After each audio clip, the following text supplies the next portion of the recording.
começar um boa noite oficial para todo mundo que está aí nos acompanhando, né? Algumas carinhas que estão todas as quintas-feiras aqui com a gente, que é muito bom, outras pessoas novas, que a gente sempre quer maior envolvimento. E a gente está fazendo essas conversas para esclarecer, né, tirar algumas dúvidas sobre os studbooks nacionais que estão sendo coordenados, implementados hoje, através de um acordo entre a ASAB e o ICMBio, que foi assinado lá em 2018. Né? Então, nesse acordo, a gente tem estabelecido o programa Exito de conservação para 25 espécies ameaçadas, que inclui mamíferos, aves, répteis, anfíbios e peixes, e como a gente sempre gosta de afirmar, esse é um grande passo para a conservação da biodiversidade brasileira. E uma das metas desse programa é organizar todas essas informações das espécies que são mantidas nos zoológicos, aquários e outras instituições científicas, envolvendo todas elas em um grande manejo cooperativo. Todas essas informações são inseridas em um sistema e formam o que a gente chama de studbook.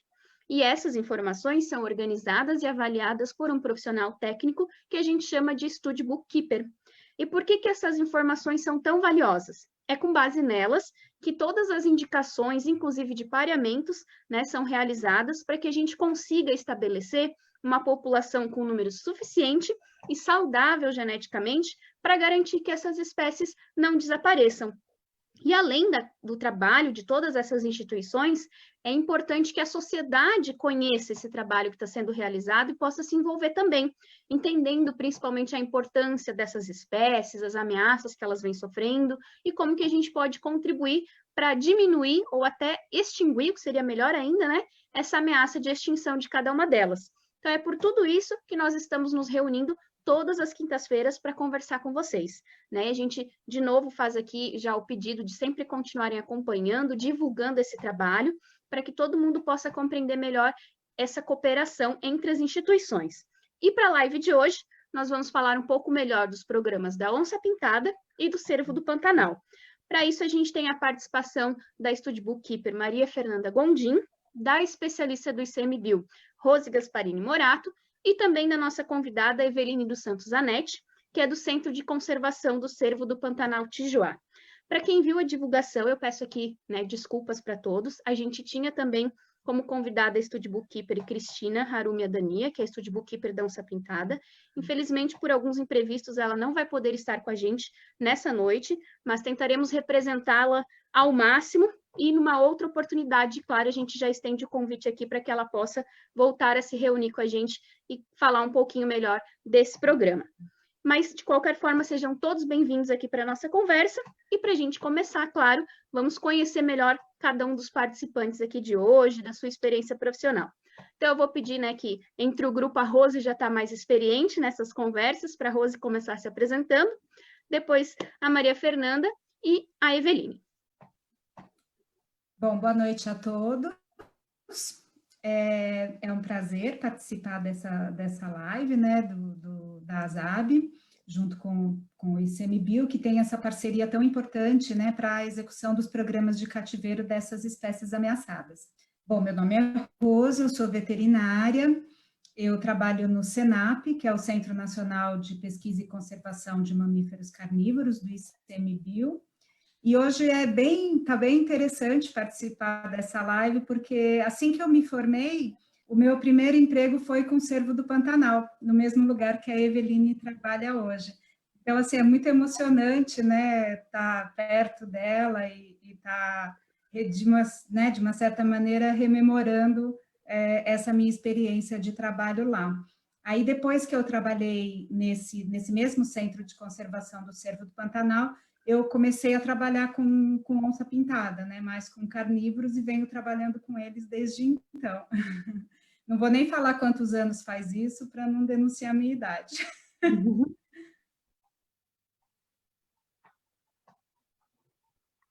Bom, eu sou Maria Fernanda, sou médica veterinária, eu trabalho com fauna silvestre, né, desde 2003, 2004, ainda na época da graduação, né, eu já trabalhava em zoológico, já fiz muito estágio na área de zoológico, e aí em 2011 eu tive a oportunidade de trabalhar com um projeto de conservação, né, inicialmente in situ, né, no ambiente natural, com algumas espécies, principalmente ungulados, E aí, em 2015, foi quando o Cervo do Pantanal surgiu na minha vida, né? Em 2015, eu fui trabalhar num centro de conservação, no Cerrado, lá no oeste da Bahia, e aí lá a gente tinha uma população cativa de cervo do Pantanal, e aí foi quando eu me aproximei, né, da equipe, do professor Maurício Barbante, tive o maior contato com o programa de conservação sobre os cuidados humanos aí do cervo do Pantanal. E aí, atualmente, eu sou médica veterinária e responsável técnica pelo Zooparque Itatiba. Então, boa noite. Primeiro, agradeço muito o convite de participar desse evento e a oportunidade de estar participando desse momento. Como a Rose disse, é emocionante mesmo quando a gente começa a conhecer as trajetórias e juntar as pecinhas, né? Meu nome é Eveline, eu sou veterinária. Atualmente, coordeno o Centro de Conservação do Cervo do Pantanal, que é um criador conservacionista da empresa Tijoá Energia. Mas eu sou veterinária e fiz toda a minha pós-graduação no Núcleo de Pesquisa e Conservação de Cervídeos, na Unesp, em Jabuticabal, sob coordenação do professor José Maurício Barbante Duarte. E nesses últimos 15 anos, eu vim trabalhando com ele no programa de conservação ex situ do Cervo do Pantanal. E aí é por esse motivo que eu estou aqui hoje, até como uma forma de representá-lo, né? Infelizmente ele não conseguiu estar aqui, que seria ideal ele contar um pouco dessa história de tantos anos e que foi algo que ele colocou muito, né? Assim, um desejo muito importante aí para que a coisa acontecesse. E é isso, estou aqui um pouco hoje também representando ele que não pôde estar, tá bom? Agradeço de verdade. Uhum. A gente que já começa agradecendo, né, a disponibilidade de todos vocês. A gente percebe que, como o pessoal já colocou nos comentários, só pessoas de excelência aqui hoje para conversar. E agora que a gente já sabe quem, né, vai conversar aqui com a gente, vamos falar um pouquinho das espécies que são as estrelas do dia, né? A onça-pintada e o cervo do Pantanal. Onde que elas existem, o grau de ameaça e algumas características sobre esses animais. Então, eu vou pedir para a Rose começar falando um pouquinho da onça-pintada e depois a Maria Fernanda fala do cervo. Bom, falar sobre onça-pintada tem muita coisa, né, para falar, mas vou falar resumidamente sobre a espécie. É o maior felino, né, que a gente tem nas Américas. A onça-pintada, ela ocorre do sul dos Estados Unidos até o norte da Argentina, e ela é dentro da lista dos animais ameaçados de extinção no Brasil. Ela está, a lista ela considerou a espécie como um todo, então ela como no país todo ela é considerada vulnerável, mas também existiu uma certa avaliação por bioma, e ela é considerada criticamente ameaçada de extinção na Mata Atlântica e na Caatinga. Na Caatinga, nós não temos estimativas precisas de números, mas a gente sabe que são bem poucos indivíduos, e na Mata Atlântica a gente estima que tenha menos de 250 indivíduos. E o que agrava mais ainda essa situação é que eles estão isolados em pequenas populações, em áreas que não têm possibilidade de contato. Então, assim, a população da Mata Atlântica, a gente considera que realmente ela vai precisar de um manejo intenso, humano, para poder sobreviver, e o cativeiro vai ter um papel muito importante nisso, né? Bom, as ameaças para a onça-pintada são praticamente as mesmas, né, para todas as espécies de grandes mamíferos no Brasil, que principalmente a perda de habitat, né, o desmatamento, a perda do habitat, ela acaba levando ao animal não conseguir ocorrer naquela determinada região, né? A onça-pintada é um animal bastante exigente em relação à qualidade de habitat, então ela se transforma no que a gente chama de espécie guarda-chuva, né, que você sabe que quando a onça-pintada está presente naquele ambiente, representa que a qualidade dele é boa e as espécies abaixo dela na cadeia alimentar também provavelmente estão presentes. Então, ela é uma espécie indicadora da qualidade do ambiente, né? Então, ela não é um animal como a onça parda, que ela acaba se adaptando, né, um pouco mais a ambientes alterados. A onça pintada é mais exigente em termos de qualidade de ambiente. As onças têm uma variação muito grande de fenótipo, né? Então, a gente tem um macho de onça pintada na Amazônia chegando a 50, 55, 60 quilos no máximo, e um macho no Pantanal de 140 quilos, né? Então, é uma diferença bastante grande. A gente também tem uma diferença entre os biomas bastante interessante, que é a questão do melanismo, né? Para quem não sabe, a onça melânica, né, a onça preta, ela é exatamente a mesma espécie, né, do que a onça pintada, inclusive podem nascer na mesma ninhada animais pintados e animais melânicos. E só que a gente tem, né, informação de que tem animais melânicos na Amazônia, no Cerrado, na Mata Atlântica, e no Pantanal não tem, pelo menos nunca foi visto nem capturado, né? Então, é bem interessante, né? Por enquanto, no Brasil é considerado só uma espécie, né? Isso é um desafio muito grande que o programa de cativeiro vai ter que encarar, né? Se vai tratar todos como uma espécie só ou se vai fazer essa diferenciação por bioma. Mas eu acredito que essas diferenças fenotípicas tenham que ter um peso bastante grande, né, nessa decisão. A onça pintada, ela é um animal que desperta amor e ódio, né? Tem gente que, nossa, você fala de onça pintada, a pessoa, nossa, né? A pessoa faz tatuagem de onça pintada. E tem gente que fala, meu Deus, esse animal mata, né? Realmente é difícil de lidar, né? Dependendo com o público, as estratégias de educação ambiental e de marketing têm que ser bastante cuidadosas para respeitar a relação que cada grupo tem com essa espécie, né? A onça pintada, nós conseguimos em 2018 criar o Dia Nacional da Onça Pintada, que é o dia 29 de novembro, onde é comemorado, né, o Dia Nacional da Onça Pintada, e nessa mesma oportunidade nós conseguimos também que ela fosse determinada como a espécie símbolo para a conservação da biodiversidade no Brasil. E também tivemos bastante felicidade de que a comunidade internacional escolheu, seguindo, né, o Brasil, escolheu esse mesmo dia. Então, o dia 29 de novembro, ele não só é o Dia Nacional da Onça Pintada, como o Dia Internacional da Onça Pintada.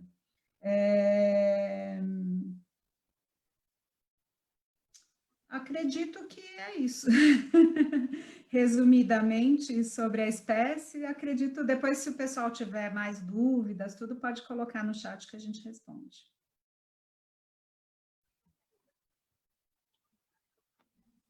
Tá sem áudio.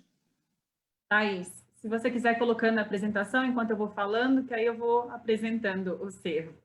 Ok, já vou colocar lá.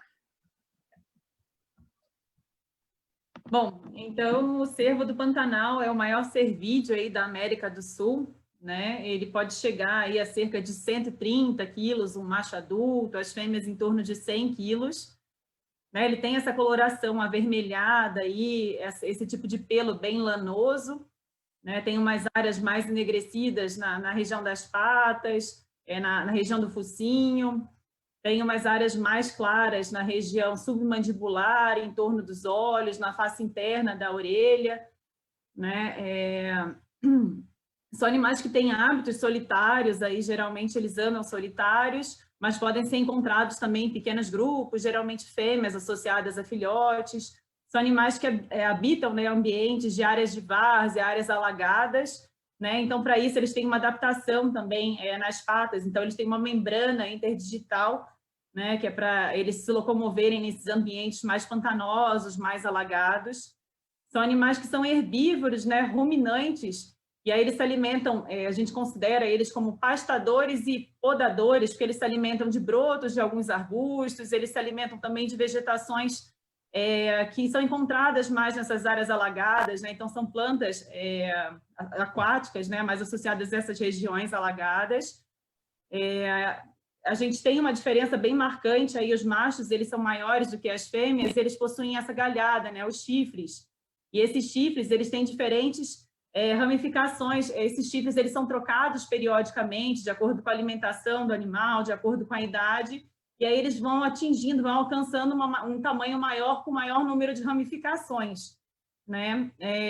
O filhote ele tem uma característica interessante das outras espécies de cervídeo, porque, diferente das outras, eles não nascem pintadinhos, eles já nascem com a coloração dos pais, né? As patinhas ainda nascem avermelhadas, com o tempo vão ficando mais enegrecidas, mas eles nascem com esse mesmo tom avermelhado, né, que os pais têm, eles não apresentam as manchas, as pintinhas.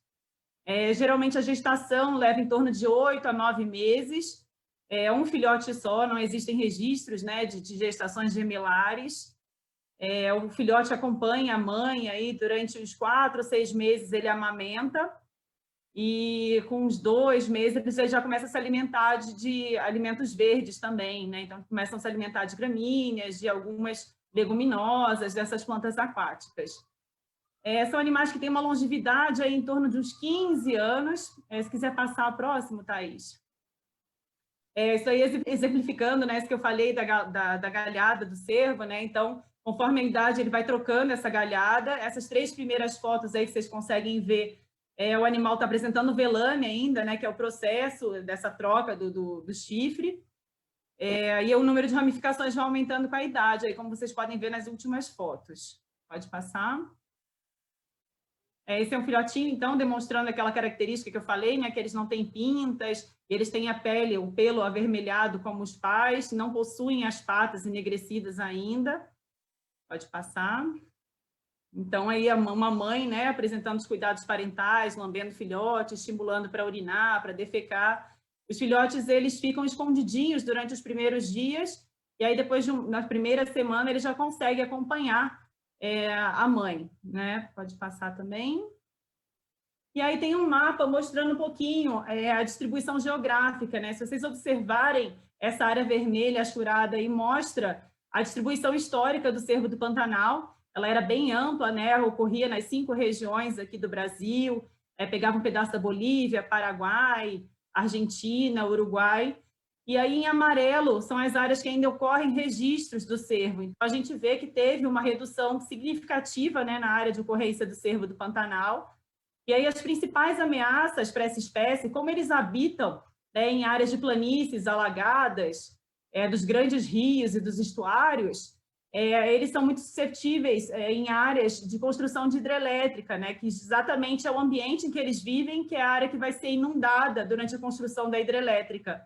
Então, é uma grande ameaça para o cervo do Pantanal, foi responsável pela extinção de algumas espécies localmente, né? E a gente tem também a drenagem dessas planícies alagadas para a utilização da água na agricultura, na agropecuária.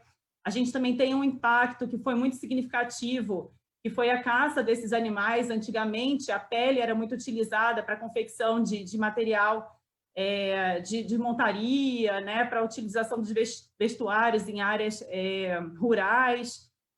E atualmente, né, a caça ainda ocorre em algumas regiões, principalmente como prêmio de caça mesmo, como troféu de caça, por causa da galhada e dessas ramificações todas que são muito, muito chamativas, né, que chamam bastante a atenção. O cervo do Pantanal, ele aparece na lista como uma espécie ameaçada, né? Ele está ameaçado pela União Internacional da Conservação da Natureza, e ele é classificado mundialmente como vulnerável à extinção.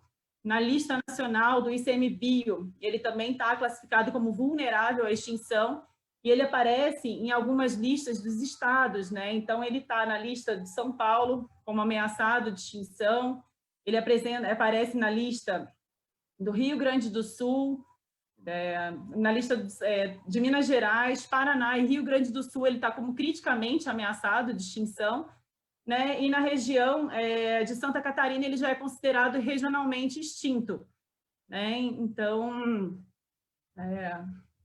são essas as principais ameaças e a classificação do cervo. Outra ameaça também que eu estava esquecendo de falar é que a aproximação das populações de animais domésticos também tem trazido a ameaça de doenças, né, emergentes que podem ser significativas para essas populações remanescentes.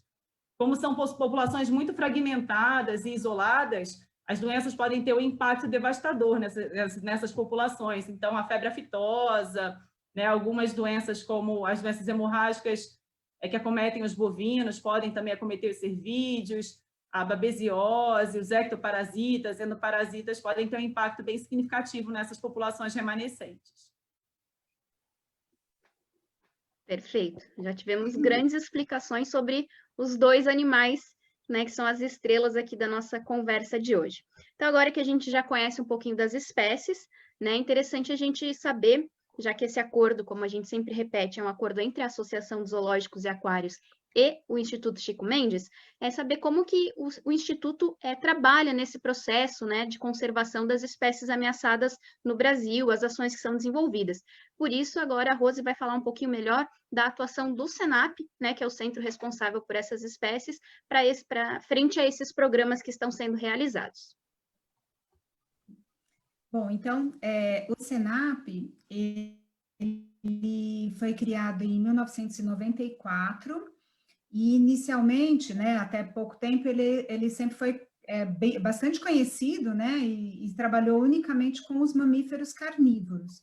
Então, o nome dele ainda continua oficialmente hoje como Centro Nacional de Pesquisa e Conservação de Mamíferos Carnívoros. Mas, nos últimos anos, a gente teve uma expansão das nossas atividades, e hoje também o Senap é responsável por roedores, lagomorfos, marsupiais e ungulados, ou seja, todos os mamíferos terrestres, tirando primatas e xenartra. Então, a gente teve um aumento muito grande, né, de trabalho, e a gente procura, a atuação do Senap, ela se concentra em centralizar as ações e informações para a conservação dessas espécies. Então, a gente trabalha muito em parceria com universidades, com outros centros de pesquisa, com instituições internacionais, com os mantenedores, né, zoológicos, criadores, né, de fauna ex situ. Então, a gente trabalha com tem uma parceria com um grande número de instituições para poder atuar de maneira mais eficiente, né? E o que a gente faz? A gente faz muita coisa, né? Eu vou falar das principais linhas de atuação do Senap. Uma delas é coordenar o processo de avaliação do risco de extinção desses grupos que eu mencionei acima, né? Os roedores, lagomorfos, marsupiais, ungulados e os carnívoros.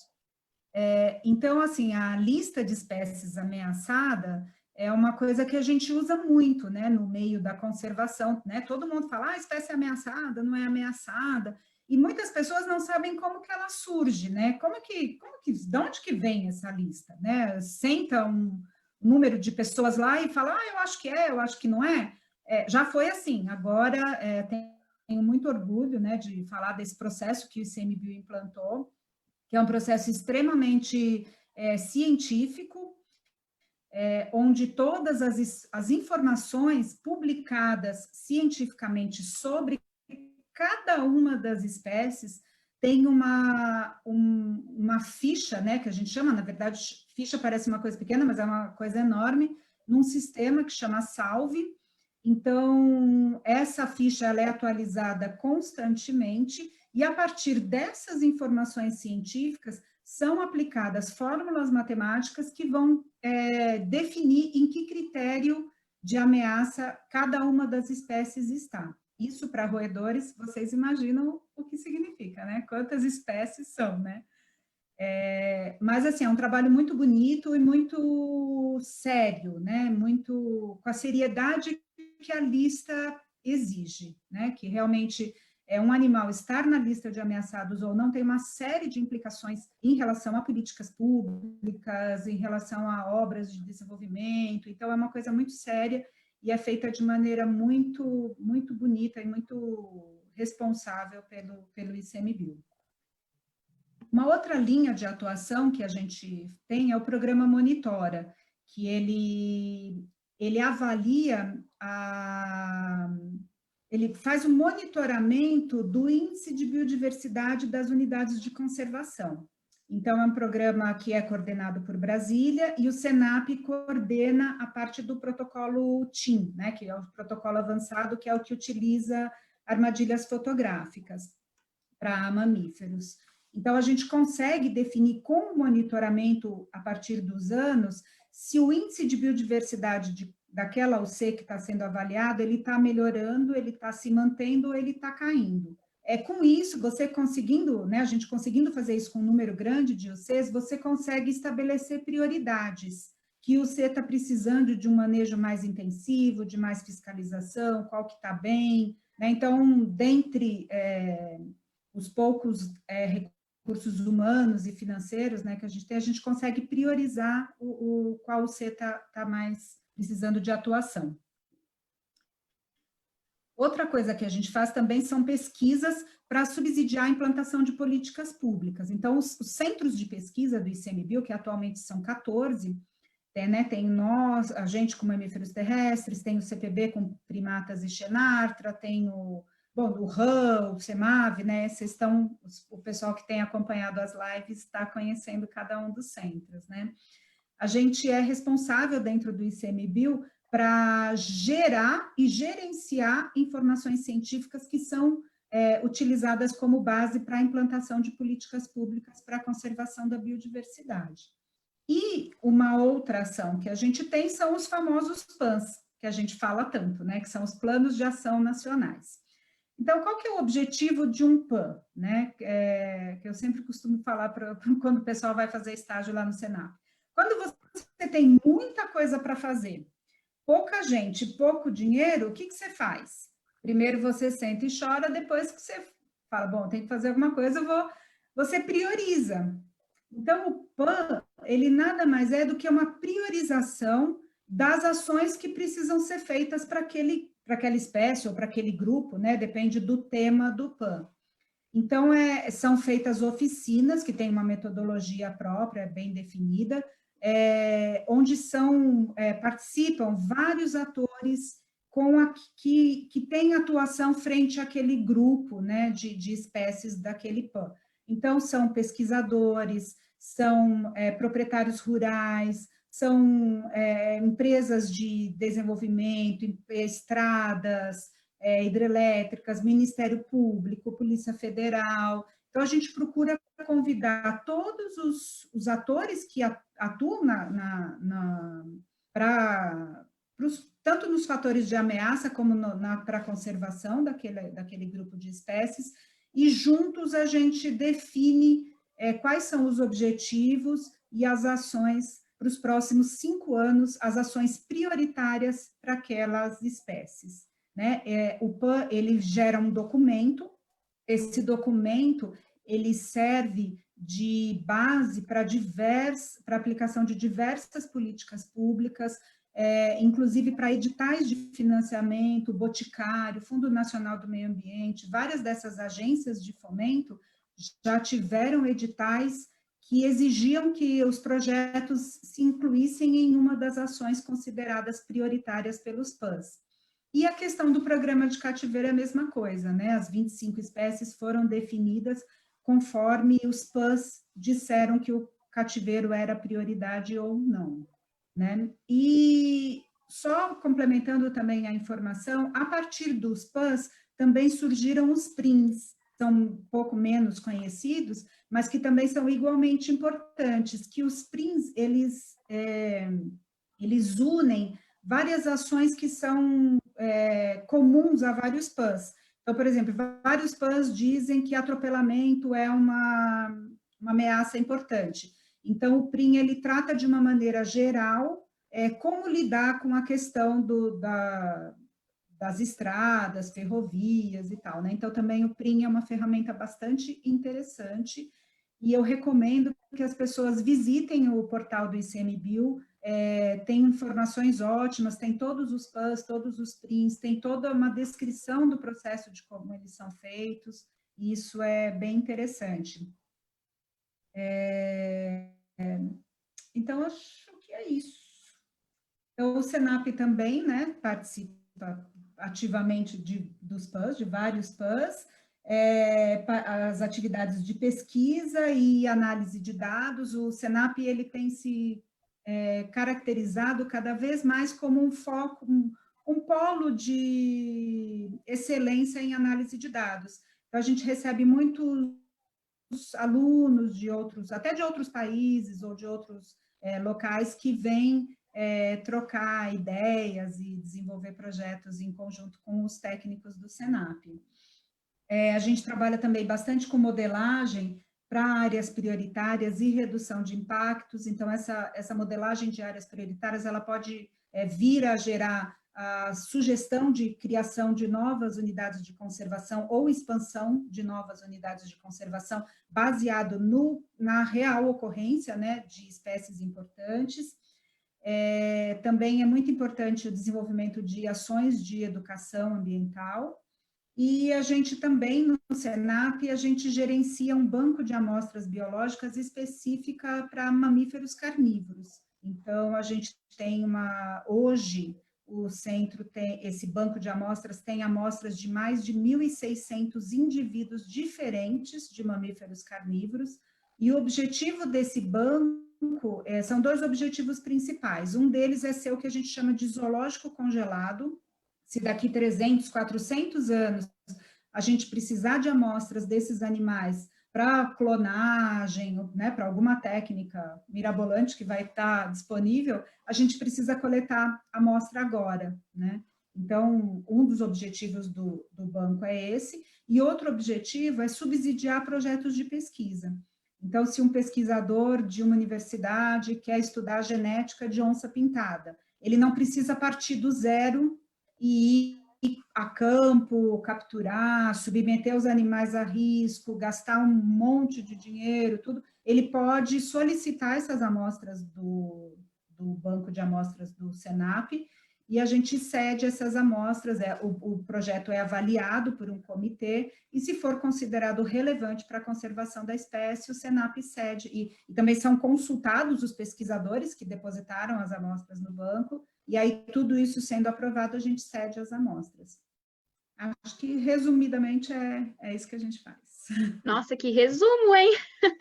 Deu para perceber, acho que quando a gente fala em conservação, muita gente não entende, né, a amplitude de ações que envolve todo esse processo. Então, bem bacana a sua fala, que mostra todas essas vertentes e ações que são necessárias. E a gente sempre gosta de reforçar nesse ponto que esses 25 studbooks que a gente está trabalhando, né, que são espécies ameaçadas, que a gente entende agora por que uma espécie é classificada como ameaçada, todos eles estão ligados a um PAN, né, que é uma dessas ações dos centros do ICMBio para auxiliar na conservação. Porém, no caso do cervo do Pantanal, a gente tem aí uma origem da atuação de conservação, uma história um pouquinho diferenciada, né? E por isso que a Eveline está aqui hoje também como nossa convidada para contar um pouquinho de como foi esse processo para estabelecer o programa de conservação do cervo do Pantanal. Olá. O programa, na verdade, o programa de conservação ex situ do cervo do Pantanal, ele começou lá em 1998, né? Então, nós estamos falando aí de aproximadamente 22 anos do programa. Idealizado naquele momento pelo professor Maurício Barbante, como parte de inúmeras ações que estavam sendo feitas para mitigação de impactos da construção de uma usina hidrelétrica no Rio Paraná, né?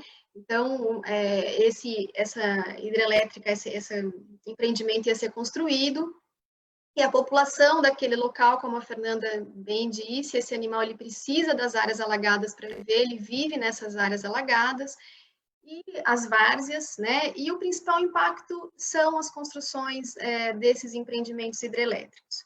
Então, naquele momento, essa população ela ia não conseguiria sobreviver no impacto, na perda desse ambiente, e aí esses animais foram, então, um grande projeto, capturados para iniciar um programa de conservação ex situ, dentre muitas outras ações, certo? Aproximadamente 114 animais foram capturados e foram enviados, então, 82 animais para 18 instituições em todo o Brasil, do norte ao sul do país, foram 18 instituições inicialmente participantes desse programa que estava iniciando, né?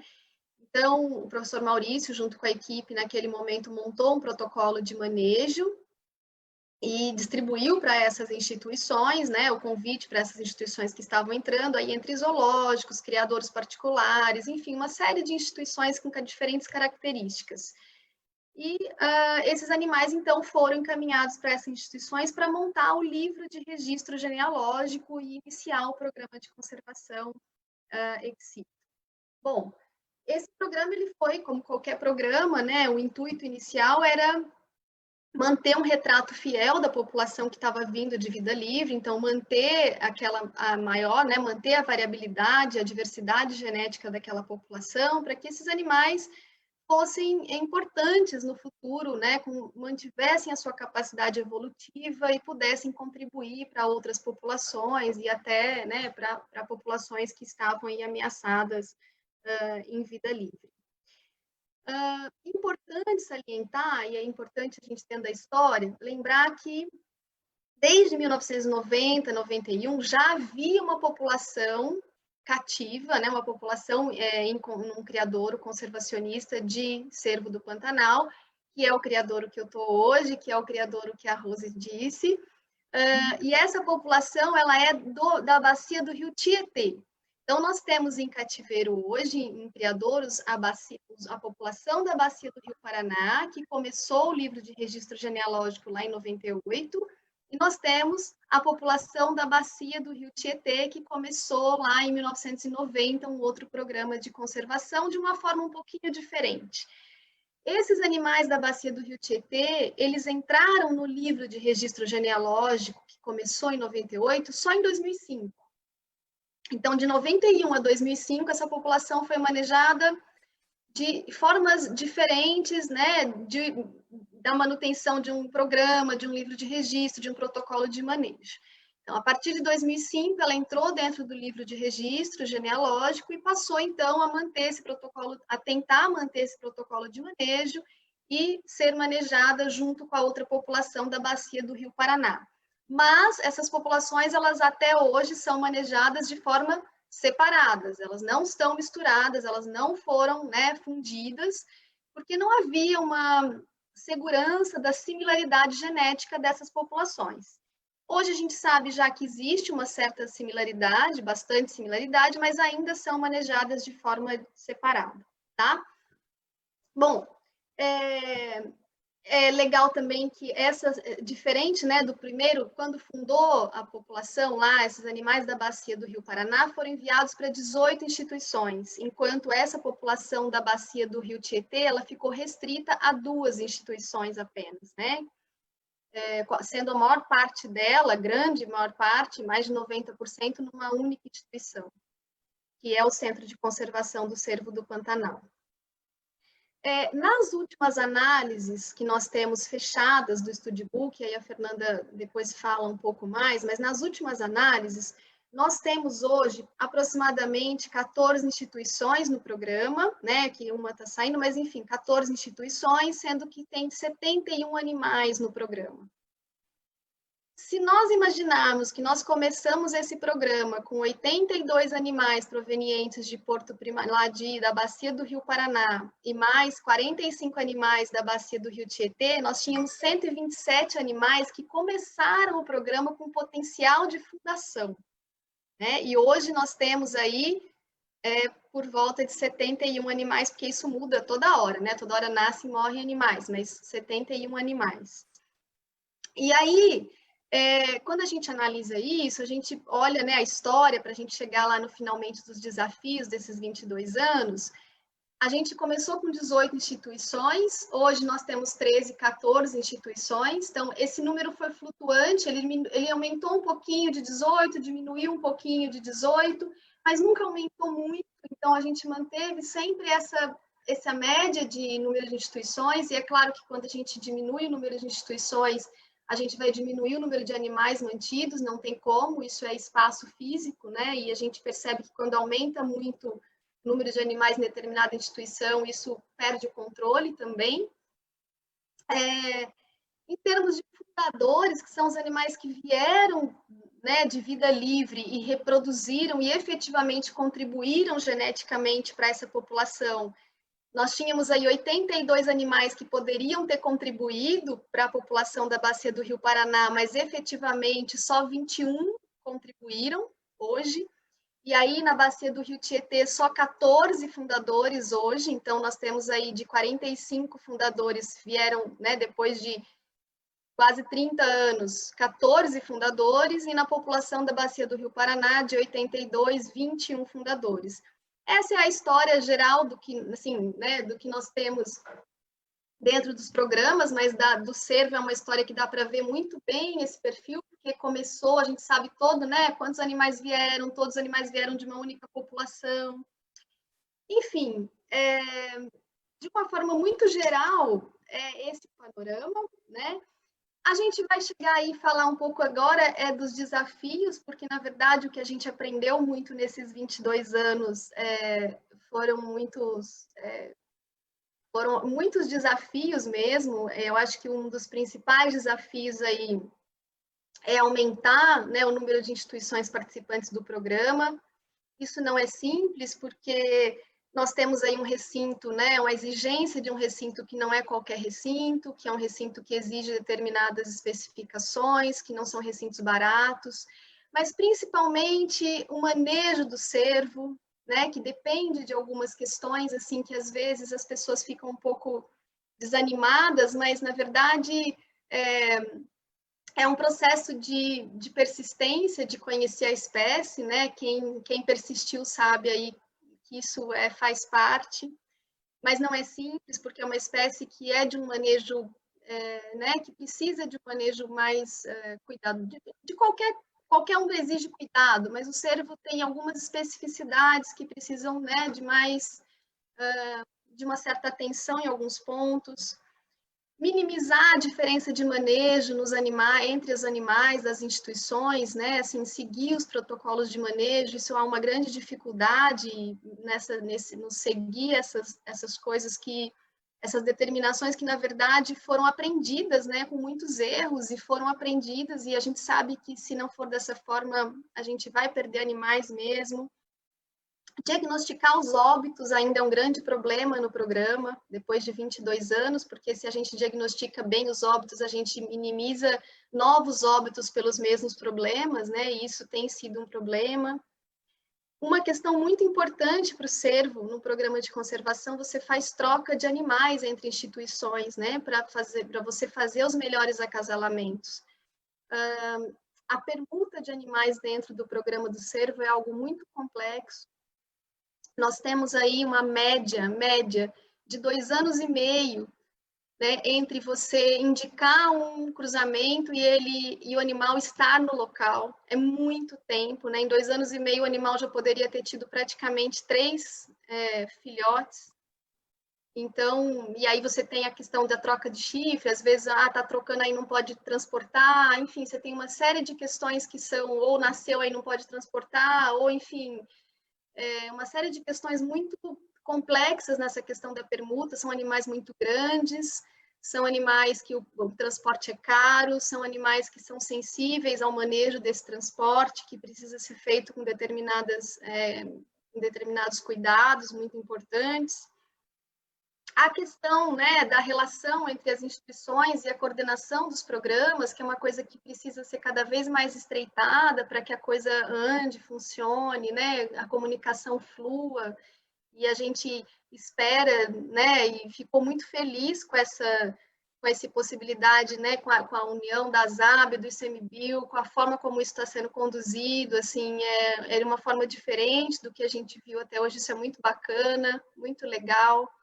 E dá bastante esperança de que a coisa flua bastante, né, agora.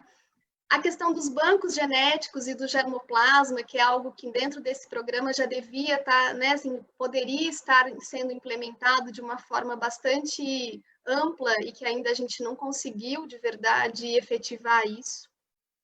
Bom, Quando a gente olha ao longo desses 22 anos, né, infelizmente, a gente fala assim, bom, o programa parece que não teve um enorme sucesso, né, dentro do aumento da população que está caindo, do número de instituições, número de nascimentos, óbitos, média de vida dos bichos, enfim, você olha tudo e você tem um certo... Em algum momento você fala, poxa, né, será que era isso?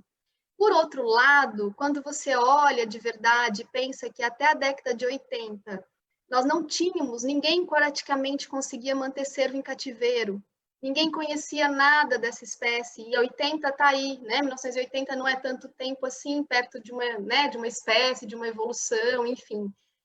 Quando a gente olha isso, que até 80 era um tabu, manter cervo e que o cervo não chegava, a gente sabia muito pouco, porque os bichos não chegam muito simples, muito fácil, né, de vida livre no cativeiro, não é um bicho que chega assim, pela sua característica, enfim. Quando a gente olha tudo isso, que a gente não sabia nada até 80, a gente sabe que hoje, na verdade, a gente teve uma grande curva de aprendizado, né, e que a gente aprendeu muito da espécie. E a gente espera que esse aprendizado agora, com toda essa, né, essa parceria, que isso caminhe cada vez mais para o sucesso. É isso, tá bom? Uma linda história, né? Era isso que a gente queria saber, como a gente fala que as 25 saem de Pans, e o programa do Cervo é um pouquinho anterior a esse processo, né? Por isso é interessante saber como que já existia essa movimentação, esse pensamento de conservação. Então, agora, né, a gente vai conhecer um pouquinho melhor do Studbook, especificamente, que está sendo organizado, do Cervo do Pantanal, né? Como é que está o panorama hoje de instituições, de número de indivíduos. E eu peço mais uma vez desculpa, porque, infelizmente, a gente não vai ter os dados do Studbook da Onça Pintada, né? Por imprevistos, a Cristina não pôde estar com a gente aqui nessa noite, mas a gente fica sabendo do cervo e, numa outra oportunidade, quem sabe a gente consegue falar um pouquinho mais da onça para vocês. Então, Kiki, agora você fala para a gente sobre o Studbook. E quem quiser já deixando perguntas aí, depois a gente faz elas aqui para os nossos participantes. Bom, está sendo um prazer muito grande, né, poder associar mais uma força aí ao programa de conservação que eu pude participar antes, né, como instituição mantenedora da espécie, e ver o trabalho seríssimo que sempre foi levado pelo professor Maurício Barbante, a Eveline, sempre muito atenciosos, sempre auxiliando mesmo todas as questões de manejo, né, que a gente, como a Eveline falou muito bem, é um grande desafio, né, a manutenção de cervo sob os cuidados humanos. A gente tem uma série de questões anatômicas, fisiológicas, né, que tornam esses animais extremamente vulneráveis, suscetíveis, né? Então, realmente é um grande desafio. E aí foi muito bom assim poder adicionar esse papel, né, que eu estou tendo agora de trazer com o programa agora da Associação dos Zoológicos e Aquários do Brasil, com o ICMBio, poder participar, né, adicionando esse favor aí ao professor Maurício Barbante, a Eveline, dar continuidade a esse programa que sempre sempre foi muito bem conduzido. Né? Então, na verdade, o grande desafio agora está sendo convidar essas instituições que já faziam parte do programa, né, a aderir ao programa aí depois do acordo da ASAB com o ICMBio, né, como a Eveline falou, 18 instituições iniciais, agora 13 instituições mantêm cervo do Pantanal no Brasil, né, e aí a gente já conseguiu com que 9 instituições aderissem ao programa. Atualmente, 7 instituições mantêm a espécie, né? E aí, cada dia, algumas instituições novas estão aderindo ao programa. Então, a gente ainda está organizando a nossa população, né? Como a Eveline falou, a gente maneja individualmente as populações, as duas populações do Rio Paraná e do Rio Tietê são manejadas separadamente. Os animais que fazem parte hoje do acordo, né, que estão no programa, eles são dessa população do Rio Paraná. A gente tem poucos indivíduos ainda, né? Algumas instituições ainda estão aderindo. Então, hoje a gente tem 16 indivíduos que fazem parte do programa, sendo que são 6 fêmeas e 10 machos, mas esses animais estão em idade reprodutiva, né? Estão se reproduzindo em algumas instituições. O que mais importante que eu tinha das populações? É legal frisar aí, né, que a Eveline falou sobre esses 22 anos aí de trabalho, 460 animais passaram, né, pelas instituições ao longo desse ano, são animais que têm uma longevidade aí de no máximo 15 anos, já são animais extremamente idosos, né? Então, assim, a gente teve bastante reprodução, a gente teve bastante perda, a gente teve muito aprendizado durante esse período, né? Então, hoje, com 71 animais na população total, a gente já está conseguindo fazer com que esses animais adotem, né, o programa e a gente consiga manejar de uma forma integrada aí com a ASAB, o ICMBio, a gente conduzir novos trabalhos aí para a gente aprimorar cada vez mais o nosso manejo, a gente facilitar essa comunicação, como a Eveline falou, né, fazer com que as instituições consigam seguir os protocolos de manejo, que a gente consiga fazer essas indicações e fazer com que esse tempo, né, de transferência dos animais seja menor, porque é importantíssimo, né, para essa população que a gente está tendo uma dificuldade de fazer com que ela cresça, né, sob os nossos cuidados. Então, adicionar esforços mesmo para que a gente consiga trabalhar melhor a reprodução dessa espécie, a gente consiga trabalhar melhor essa população e fazer com que ela consiga crescer, que a gente consiga, né, alcançar o nosso êxito, que seria manter a variabilidade genética que a gente teve daquela população inicial lá, que saiu da bacia do Rio Paraná e do Rio Tietê, bem representada nessa população que está sob os nossos cuidados, né? Então, é um trabalho que vem sendo feito com muita seriedade e é um prazer a gente estar podendo adicionar nesse momento aí, está sendo esse desafio aí. A gente está inserindo esses animais no programa computacional. A gente, mais do que conhecer o perfil da população, a gente tem que conhecer o perfil de cada indivíduo, né?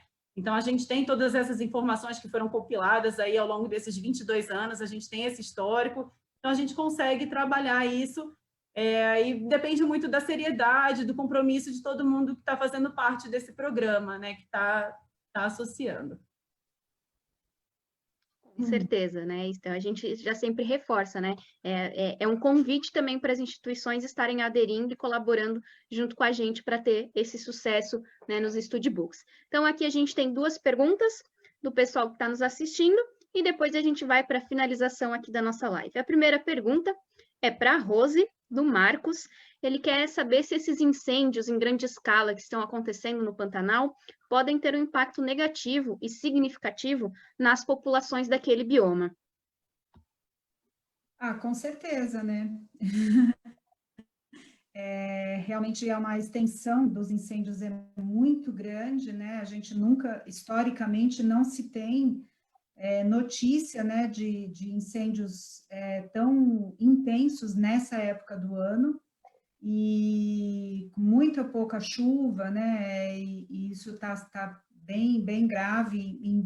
Olha, 20 para quase 30 anos que a gente trabalha com onça, a gente nunca tinha visto de pegar um animal queimado, né, em várias situações de incêndio, e dessa vez a gente resgatou uma. Então, eu acredito que vai ter, sim, um impacto, não só de animais atingidos diretamente pelo fogo, mas principalmente depois da falta de base de presas, né, que vai interferir na população de onças. E toda a qualidade do habitat, né, que também vai ser prejudicada, né, para os animais, enfim. É uma situação realmente complicada. E a outra pergunta seria sobre o cervo, é a pergunta da Peônia. Ela quer saber se a Eveline pode comentar um pouquinho com exemplos sobre questões específicas do manejo.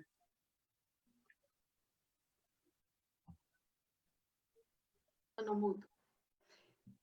Vamos lá. É uma pergunta, como eu falei, muito ampla. Então, vamos com alguns exemplos, né? Vamos tentar... O cervo, vamos falar assim, o cervo, ele evoluiu, né? A espécie evoluiu, ele é uma presa, certo? Então, ele evoluiu para caça, para ser caçado, né? Ele vai ser caçado na natureza. E, normalmente, quem caça cervo é uma onça, não é isso? Então, a onça caça, né, de uma forma... cada presa tem uma forma de caçar e cada animal tem uma forma de caçar e cada presa tem uma forma, né, baseada na sua caça, de fugir. O cervo é um animal que tem uma reação, muitas vezes, que a gente chama de reação explosiva. E aí ele não enxerga absolutamente nada na sua frente quando você não tem barreiras físicas reais. Então, por exemplo, ela pediu exemplos, né? Normalmente, os recintos de cervo, as pessoas fazem recintos de alambrado. o cervo, quando ele vai fugir por algum motivo que o assustou, e eles são animais que, né, que isso acontece com certa facilidade, se ele vê um alambrado na sua frente, ele não vai enxergar esse alambrado, ele vai se bater, se chocar contra esse alambrado, e isso é um dos principais motivos de trauma com esses animais, de óbitos e traumas, né? Então, as lesões de boca, fraturas de membros, esses são um dos principais problemas. Outra questão relacionada ao manejo que é bem importante, ele não mostra sinais de doença, então o controle de alimentação efetivo é muito importante, você saber quanto você deu e quanto o animal come, isso é algo muito importante para você perceber algo diferente nesse animal, porque é o primeiro sinal que ele vai mostrar que não está bem. A questão da alimentação é algo muito importante, né? Por si só, a questão de quantidade de proteína oferecida para esses animais. Então, ao longo desse tempo, aprendeu-se isso. No início do manejo dentro de criadouros, não se sabia muito bem. Então, os animais precisam de dietas muito proteicas, com volumoso, gramínea e sob cuidados humanos em ração mesmo, e muitas vezes são rações que a gente utiliza com grande quantidade de proteína. Acho que questões principais aí, para a gente ser mais resumido, é isso. Tem muitos aspectos, né, do manejo, mas acho que você lembra mais alguma coisa, Fernando? Eu acho que é mais aquele mito, né, que as pessoas acham que cervídeos, por serem muito estressados, a gente tem que manejar o mínimo possível. E, na verdade, é o oposto, né? A gente precisa ao máximo para eles estarem habituados e minimizar ao máximo o estresse, né? Então, eu acho que é mais esse que a gente tem. Então, é um manejo intensivo mesmo, bem cuidadoso, é um contato diário, né? Uma paciência do cuidador. Então, eu acho que seria mais isso mesmo. Então, antes de eu passar a palavrinha para a Rose, que ela quer fazer alguns comentários sobre o Studbook da onça, vou fazer a pergunta que surgiu aqui da Cláudia. Se a movimentação dos cervos é tão difícil, existe um potencial para as técnicas de reprodução assistida? Se tem algum estudo nesse sentido em andamento? Tem várias coisas, né? Assim, tem vários estudos. Principalmente, uma questão importante, assim, a maior parte dos estudos com cervídeos, ela não é feita com o cervo do Pantanal, né? Não é feita especificamente com essa espécie, porque é uma espécie ameaçada, e aí não dá para fazer coisas tão invasivas, às vezes, com essas espécies. Mas há vários estudos, e o NUPESA e o Núcleo de Pesquisa e Conservação de Cervídeos tem uma área de reprodução assistida trabalhando há vários anos com isso, com congelamento de sêmen, com congelamento de pele, fibroblasto, congelamento de anel leucocitário, congelamento, enfim, até de embriões. Então, existiu agora um experimento recente aí, muito importante, que foi a implantação de um embrião coletado no cativeiro numa fêmea de vida livre, né? Então, esse experimento foi algo muito novo, muito, assim, inédito mesmo, muito que podia ter acontecido uma série, não deu certo, assim, óbvio, o resumo, assim, não nasceu um filhote, tá? Mas tudo que podia ter dado errado nesse processo, que é algo muito interessante, não deu, né? Assim, conseguiu-se capturar a fêmea em vida livre, conseguiu-se fazer a implantação do embrião, conseguiu-se retornar essa fêmea para a vida livre, tudo perfeitamente. O embrião não implantou, não nasceu, não implantou, não gestou, enfim, finalmente, mas, né, você tem uma série de estudos aí de implantações, uma série de estudos nesse sentido. E eu acho que ao longo dos anos, né, a ciência evolui muito rapidamente e a gente vai chegar em técnicas aí muito interessantes. Com certeza. Rose, a palavra é toda sua. Então, eu não tenho os números, né, do Studbook, né, de instituições, de indivíduos, mas eu gostaria de passar uma mensagem, né, não sei se, acho que no público deve ter várias pessoas de instituições, né, que mantêm animais sob cuidados humanos, e eu acho que é importante a gente salientar alguns aspectos do programa de cativeiro da onça pintada, que, primeiro, assim, esse cuidado que a gente tem que ter em relação à origem dos animais. É extremamente importante que a gente mantenha esse histórico documentado em fichas, porque a história se perde, às vezes o animal chega e aí você fala, né, é da Amazônia, mas assim, a gente, por exemplo, tem estudos genéticos que falam que a população ao norte do Rio Amazonas é uma e ao sul do Rio Amazonas é outra.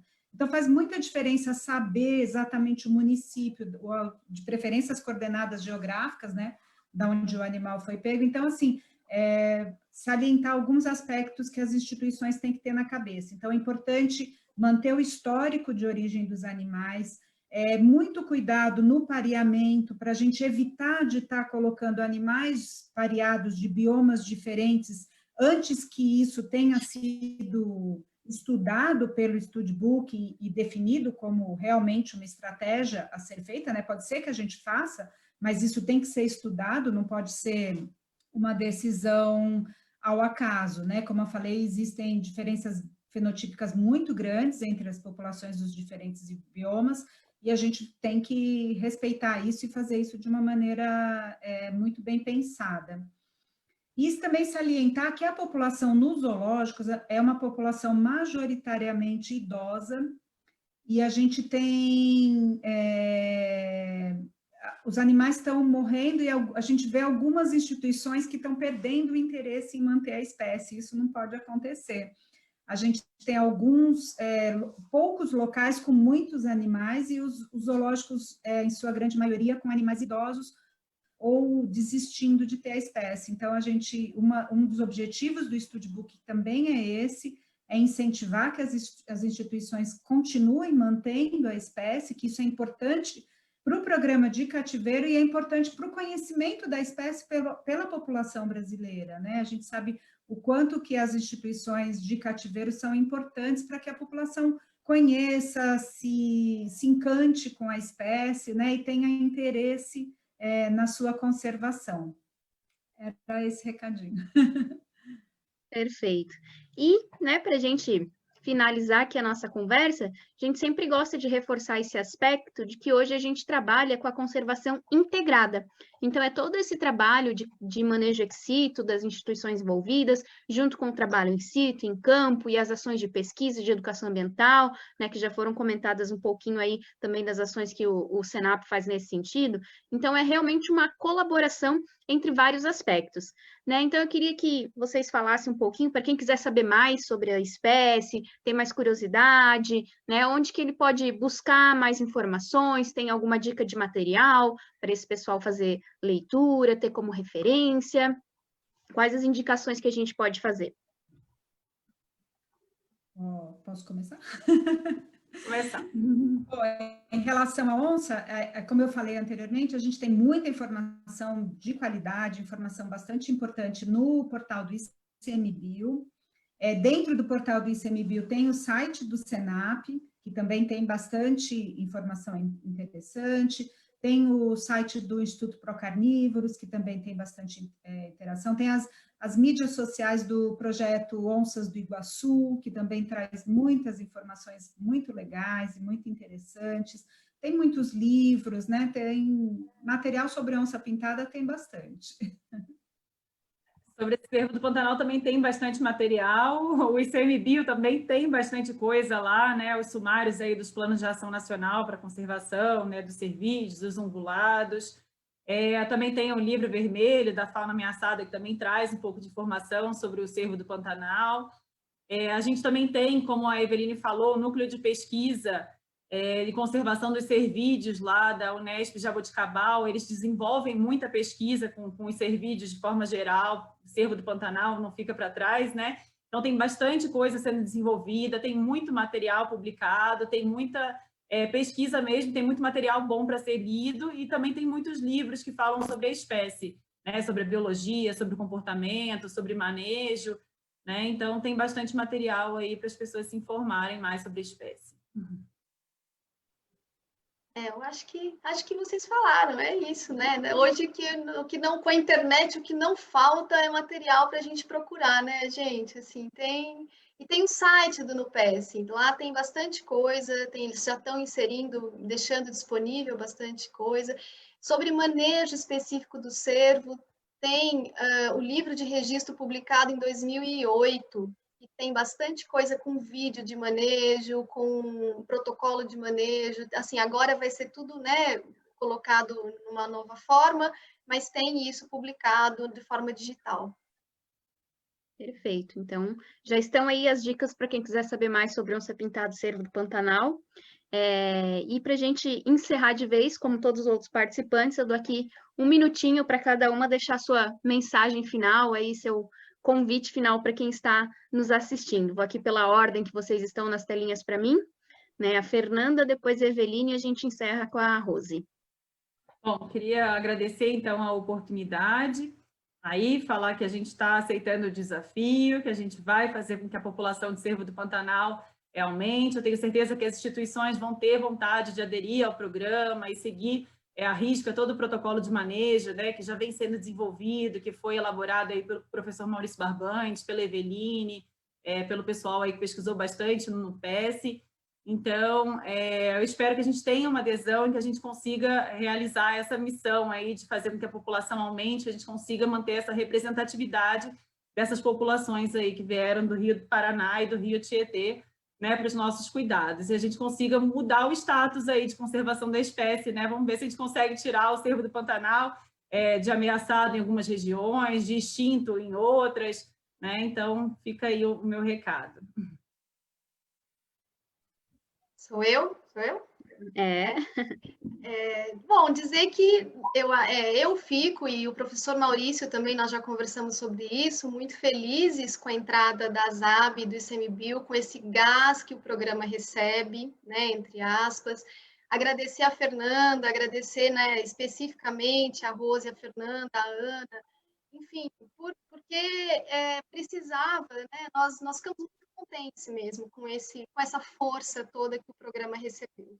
E nós esperamos de verdade que muitas instituições entrem, participem, recebam esse novo fôlego da mesma forma que nós entendemos e que o programa seja um sucesso cada vez mais agora com esse aprendizado da espécie, né, que a gente apanhou tanto, e que logo a gente consiga fazer programas de reintrodução da espécie. É isso que nós esperamos de coração. E eu agradeço de coração todas vocês por estarem aqui com a gente hoje. A Rose, meu Deus, eu estou até me atravessando. Desculpa, Rose, é muita emoção.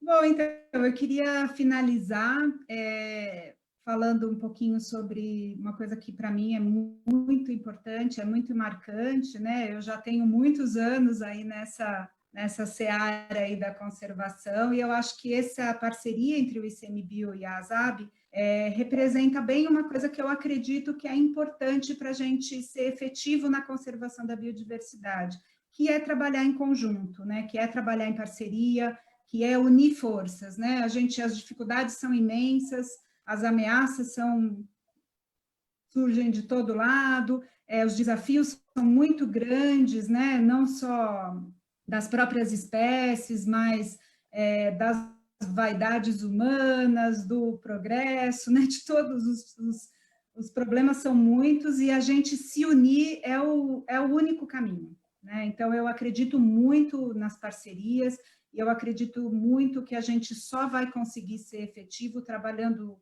em conjunto, trabalhando, se ajudando e se dando força, né? Então, eu acho que o caminho é esse. Com certeza, né? Então, finalizando com tantas belas palavras, né? Isso que a gente fala, união, cooperação, a gente espera contar sempre com vocês, inclusive na próxima quinta-feira, para a nossa próxima conversa sobre Studybooks. Agradeço pela participação, agradeço muito as meninas, né? Saibam que vocês aqui estão rodeadas de carinhos, de agradecimentos, de parabéns, né? Nos comentários. E por hoje, então, é isso. Se tiverem qualquer dúvida, falem com a gente nas redes sociais, no site da ASAB, a gente está à disposição para conversar e ter mais pessoas engajadas aí nesse trabalho de conservação. Muito obrigada para todo mundo mesmo e até a próxima. Tchau, gente. Boa noite.